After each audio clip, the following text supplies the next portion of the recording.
હજીરાના ખેતરમાંથી માનવ કંકાલ મળી આવ્યું છે। હત્યાની આશંકાને પગલે પોલીસ દ્વારા તપાસ હાથ ધરવામાં આવી। સુરત ખાતે હજીરાના ખેતરમાંથી એક માનવ કંકાલ મળી આવ્યું હતું। હત્યાની આશંકાને પગલે પોલીસ દ્વારા તપાસ હાથ ધરવામાં આવી હતી। નવજાગૃતિ સ્કૂલ પાસેના ખેતરમાં માનવ કંકાલ પડ્યું હોવાની જાણ પોલીસને થઈ હતી।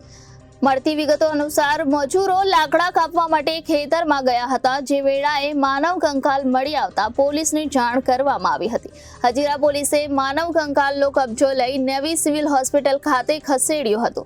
ફોરેન્સિક પોસ્ટમોર્ટમ કરવામાં આવ્યું છે, જેમાં માનવ કંકાલ પુરુષનું હોવાનું બહાર આવ્યું છે। રિપોર્ટમાં 30 થી 40 વર્ષની ઉંમરની વ્યક્તિનું કંકાલ હોવાનું જાણવા મળ્યું છે, જેનું મૃત્યુ 3 મહિના પહેલા થયું હોવાનું પ્રાથમિક તારણ બહાર આવ્યું છે। માનવ કંકાલ કોનું છે તેની તપાસ ઓળખ કરવી પોલીસ માટે મુશ્કેલ બની છે। ઓળખ મેળવવા પોલીસ દ્વારા તપાસ શરૂ કરવામાં આવી છે।